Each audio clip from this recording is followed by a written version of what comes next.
okay. Well, we have a warrant for your arrest, okay? So we're going to have to end up arresting you, and we're going to take you down to the jail today, okay?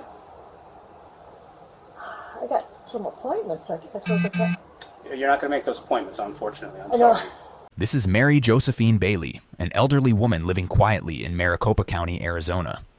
She's about to face the worst punishment for a crime committed more than 27 years ago. And this would be the last time she ever walked through the doors of her home again. Call you back. Okay. Yeah, okay. Bye. Bye. Yeah, what did you want? I just need to can you step out here for a second? Yeah, I've got my pajamas on. Hey, Mary Jo, do you remember me? I'm Andrew. From Wisconsin? We were here last year. I don't know if I do or not. Okay, that's okay. I'm not very memorable, so that's okay. Well, we have a warrant for your arrest, okay? So we're going to have to end up arresting you, and we're going to take you down to the jail today, okay? I got some appointments. I suppose I can.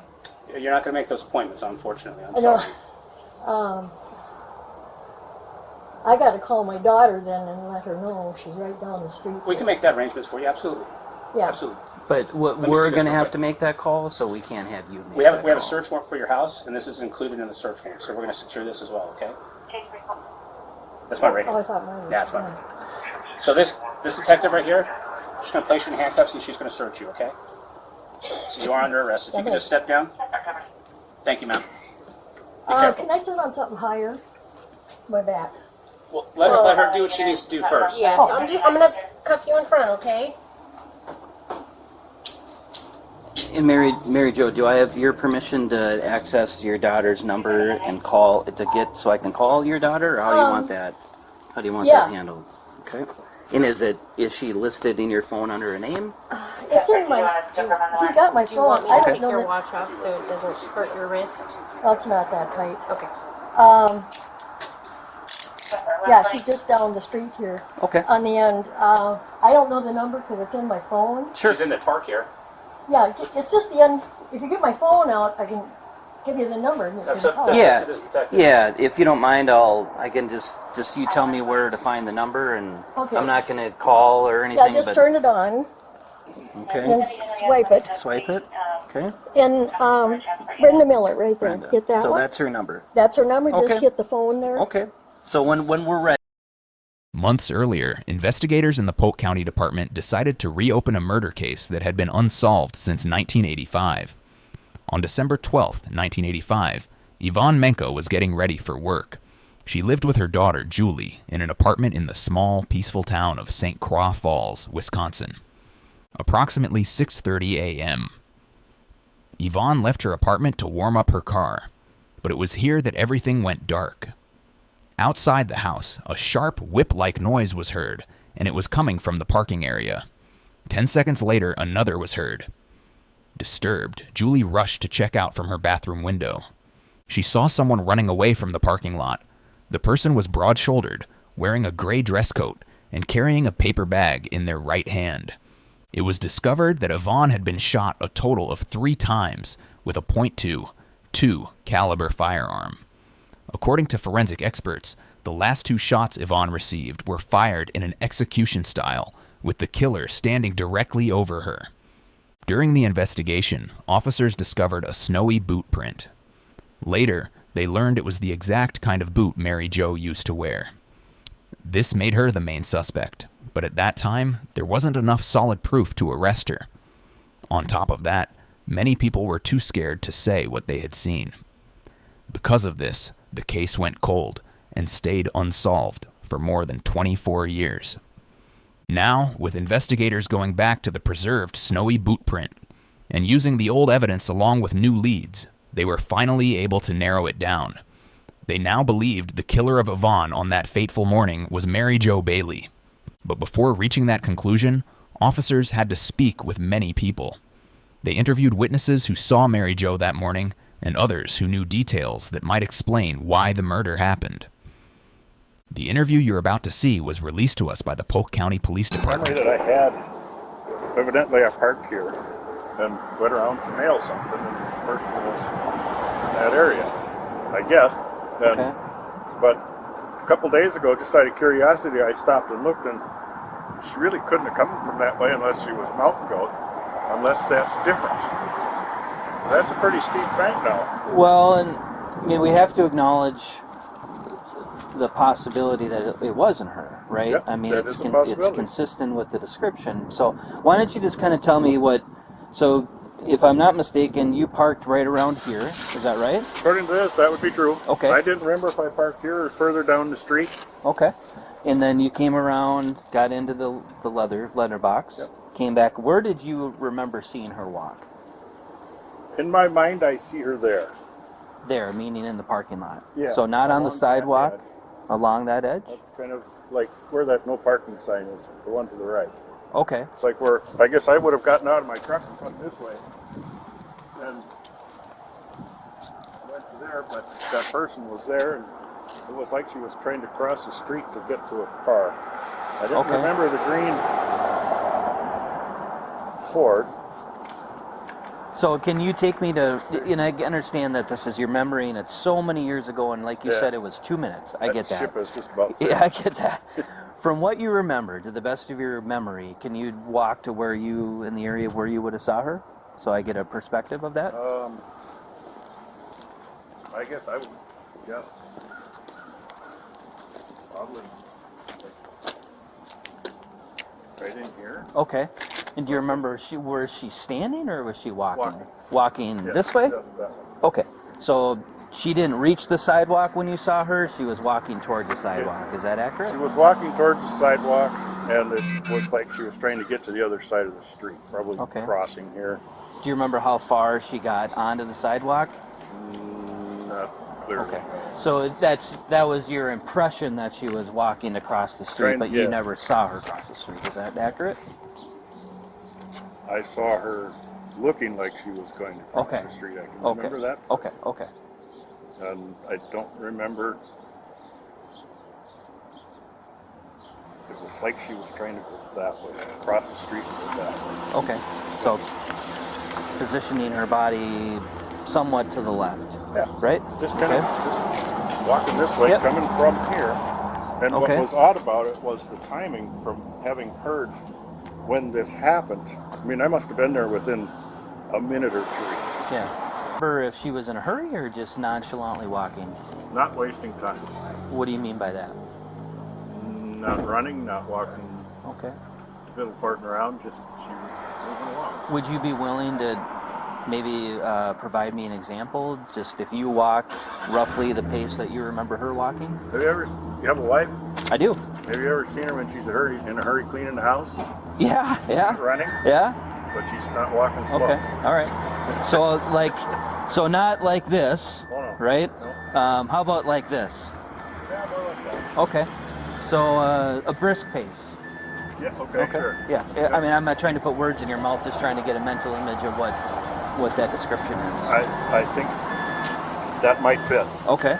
After wrapping the interview with Robert, officers went to meet Mary Jo's daughter, Brenda Miller, to know if her mom had ever discussed this issue with her over the years. And another special investigator named Mark Biller. Do you know Mark? Or maybe know the name? I know the name. Yeah, okay. So Mark was obviously former DA, then he was a former defense attorney, and we brought him on once he retired because we wanted to give kind of a legal eye to this case. And then we were also starting to investigate it again, just new eyes, technology advances over the years, and a lot of reasons why all of a sudden this kind of came the way it did.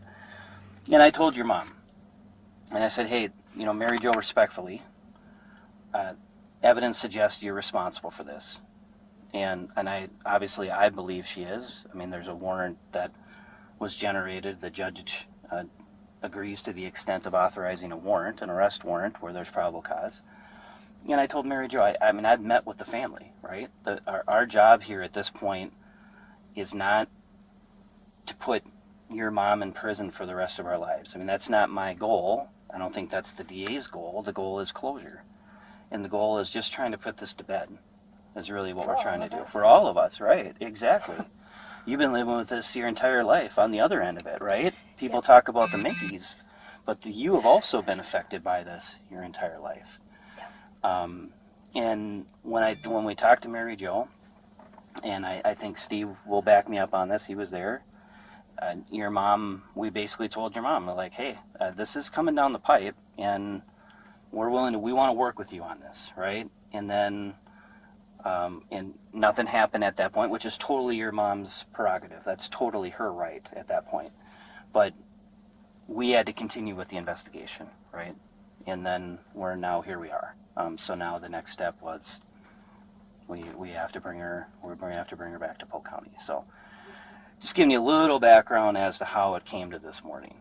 And again, I don't know how much your mom has shared with you on this whole process, but Out of town, but okay. So that's where we're at.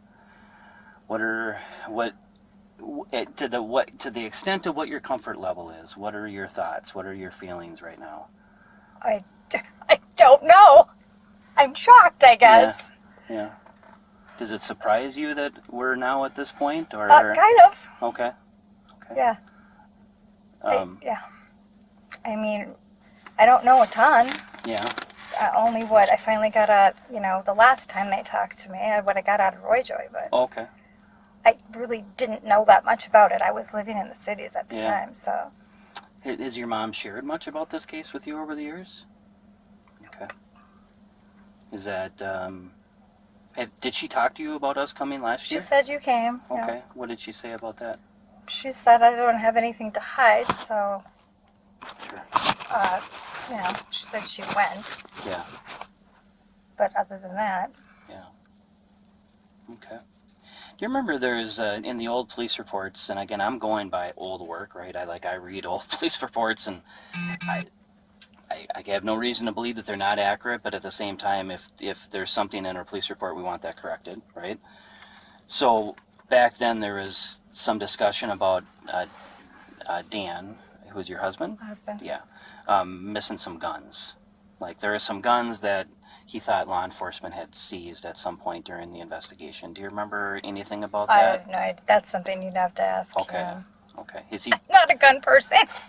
Has Dan talked to you? Because we actually have interviewed Dan somewhat recently. Did he say anything to you about that? No. Okay. Well, one of the guns that, actually two, I think. Two of the guns that are missing were .22 revolvers. And Yvonne was killed with a .22 revolver. And we're trying to find where that gun went, right? If obviously that will help the case. I'm interested in the truth. I mean, and Well, me Steve too. and you and is right. So I just want to know what happened. yeah, that's what we're looking for. And I'm too. still kind of in that. I mean, over the years, I've went through it and tried to get information, and I don't know unless she had a psychotic break.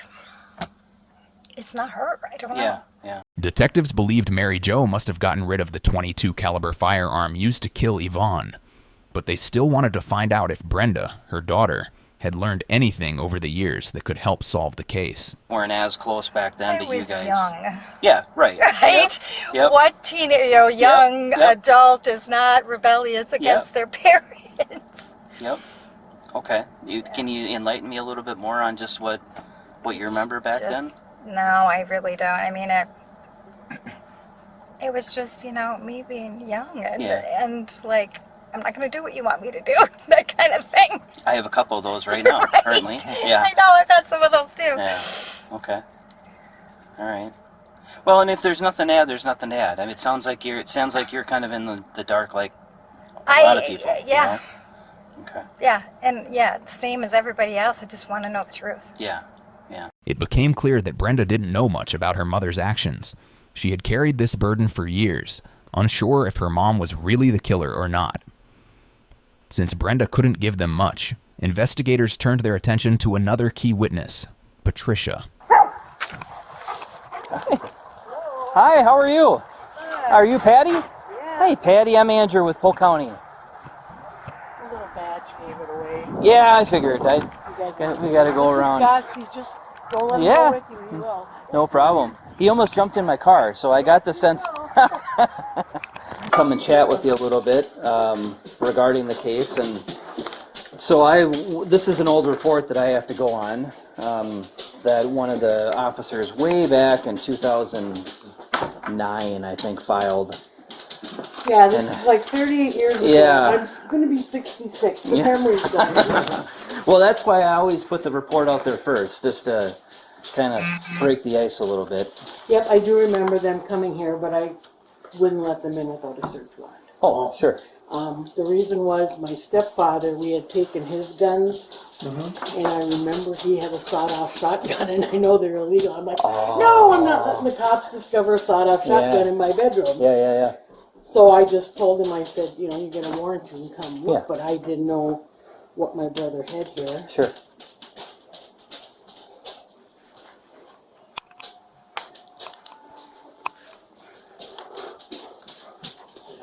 My brother, that's what I said, we had guns here that were, and he had left some here. What he had, you could lay me 10 guns, I couldn't tell you what's what. We did have, and I don't agree that I remember a lot.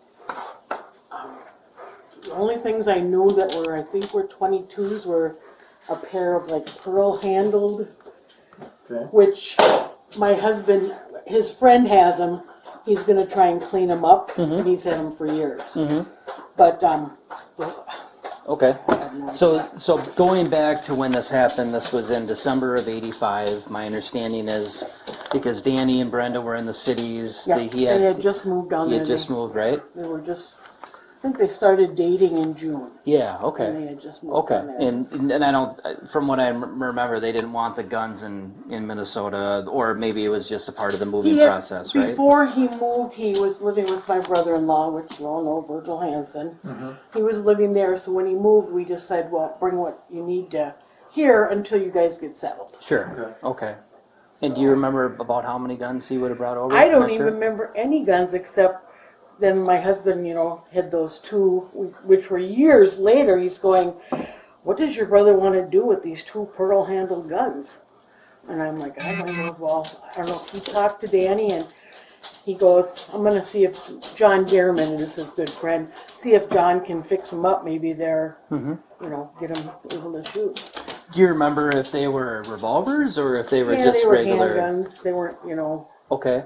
Do you remember if it was a semi-automatic or Lord, a no, revolver? They, Okay. they looked like old-fashioned guns. Like Wild West guns, like Yeah. you see on TV? Yeah. Okay. The story that she told me about this guy and this girl had to be her husband. It has to be. Yeah, I think it was. Because she told me she got the store. They had a leather store or something. Yep. And she kept the house. Yep. And he moved somewhere with another girl or something. Yeah, I don't know about the girl part of it, but I know that he had a store. Well, that some property was. Right. Yeah. So it has to be him because this other thing, it can't be because now I watch the TV and the YouTube and all that kind of stuff. So apparently somebody got shot somewhere, whatever, triangle thing, right? Yep. That is not what we talked about. Because I told you, no, he had a leather store or something. Yeah. I think. Yeah, I agree. I believe it. So I agree with that. and to be honest with you, I'm trying to really remember how it was. And honestly, we bought that gun.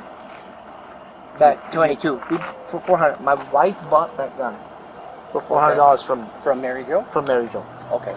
So how did Mary Jo get the .38 revolver? That. I think. Well, I think that they. I think they.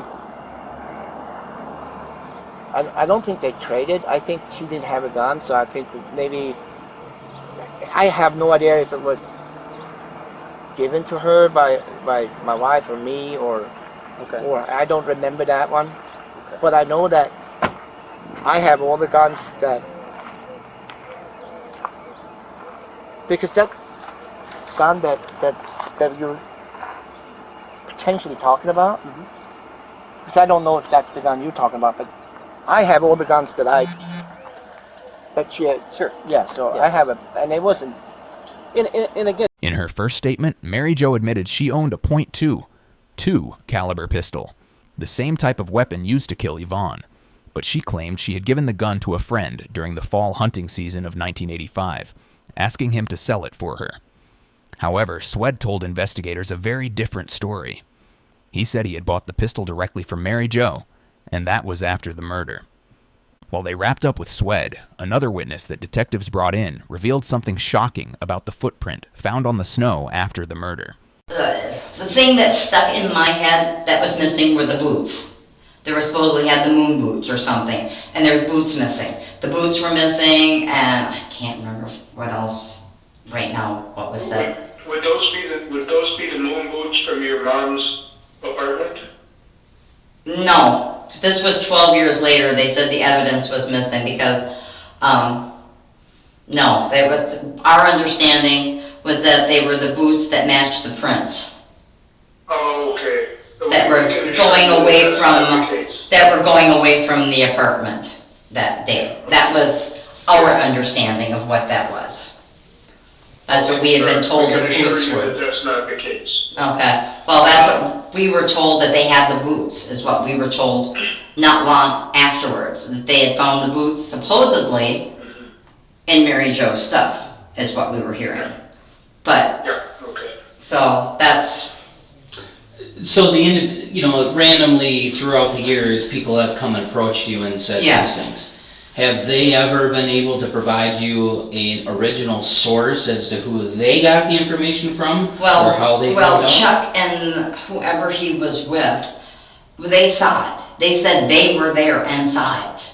They were at the scene. And they were at Vince's supposedly when was something about the gun. They saw the gun in there and said it was to go to the lawyer. Oh, okay. And that's you know what I mean? So that's the gun. What about the boots? Did they ever give the boots? I don't know that. Now, after 24 years, detectives had all the evidence against her. We absolutely do not have any desire to slam our fist on the table and say, we want her to go to prison for the rest of her life. As a matter of fact, prison, for all I know, isn't even on the table. I don't know, that's not my deal. I'm not an attorney. I'm an investigator. I can just tell you what the conversations are. Our number one goal is that we want closure. That's it. 37 years of living with this. Not only the family, but you and everybody involved. I can't imagine the gravity that you and others have on your shoulders all of this time. It's got to be insane, and I know that because I've handled other cases similar to this. At the end of the day, closure is closure. So our proposal to the DA's office is to kind of almost give you a couple options, and I want you to think about it. You don't have to answer, just giving it to you, okay? Option number one is get a hold of an attorney. Talk to the attorney. Have your attorney contact our DA. And then some back channel stuff happens, whatever attorneys do. And the case goes the way the case goes. And that could be some sort of a global resolution on probation. I don't know. That's not my deal. I'm not a lawyer. My point is, if this was a different scenario and someone was being charged with homicide, the marshal service would be coming, people would be put in a van, brought to a jail, waiting extradition, going from jail to jail to jail until you get back to Wisconsin, probably given high bond, and you never know, you might never see the light of day again, right? This isn't one of those scenarios. We're not proposing any of that, okay? We're proposing resolution and we're proposing closure. That's what we're proposing. Now, with that being said, if option A doesn't work, and if option A doesn't happen, for whatever reason, and the only option we have left is option B, which is what I just described, that might happen too. But I want you to know that that's not our goal. Our goal is option A. Our goal is to get this resolved as quietly and maybe as quietly as possible. I'll just stick with quietly, okay? So that closure at the end of the day occurs for everybody involved. You've lived a great life. Nobody is denying that. You talked about your grandkids. I've done enough research to know that you're not public enemy number one. It's not like you're out there causing any problems, okay? That goes a long way, right? That goes a long way. people made a mistake at one point in their life, that's a mistake. Can't go back on it. Wish we could. It is what it is. But there's a big difference between someone who makes one mistake in life and someone who makes a mistake and then the next week they make another and the next week they make another and then they continue down that road. Well, that's not you. Or 37 years later, you have a home in Arizona, you have another home in Wisconsin. Sounds like you have a great family network. You're certainly not in that public enemy number one pool. You know what I'm saying? So that's my spiel. Our spiel is that's what we're looking for.